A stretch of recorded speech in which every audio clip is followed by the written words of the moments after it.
治的新闻，国民党总统参选人侯友宜伊的民调呢，继续呢，拢总无甚物个起色。这国内这包括党内有真正的话讲换掉侯友宜，啊，变到整合哪样，就是国民党势力，这是一个大挑战。以及呢，家庭过代民主派立委的关系，嘛引起国民党的人士的关心。啊，本来是邀请参加二点活动这个立委鲍坤奇，甲侯友宜嘛拢无参加。侯友宜解说讲，伊行程早就安排好啊，伊也毋过为4月这立委提名了，有4摆见面的机会，拢无看到鲍坤奇。即马支持度遮低，就算侯友宜化团结，化甲强要收声，依然无甚物明显的起色。掌声欢迎蒋市长。热天的旅游展览正式开播，不过大舞台顶的县市首长讲有掌办安置的人，本来互邀请新北市长侯友宜和立委鲍坤奇拢无来，两人合体，搁一摆无熟，感觉是挑工闪开。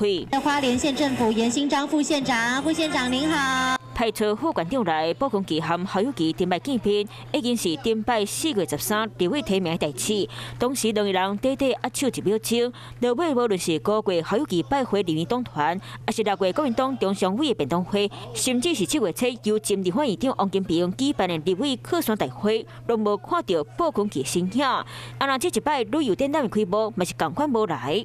夏季旅展，然后好像会跟副会一起同方，那后来是不是改变心意就没有去？我的行程早就安排好了。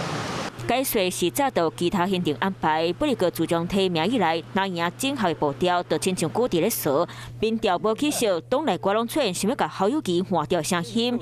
侯友宜办公室执行长金溥聪嘛伫咧网络节目顶讲，换侯友宜的声音就亲像是捕人，一定要给处理掉。最重要的是要凝聚大家的向心力，我们团结一致。鲍坤奇嘛临时无来参加活动，和侯友宜两个人拢无出现。总统提名侯友宜上强，加码偌好，敢若无过去这尔强兄，嘛有支持者拢介烦恼。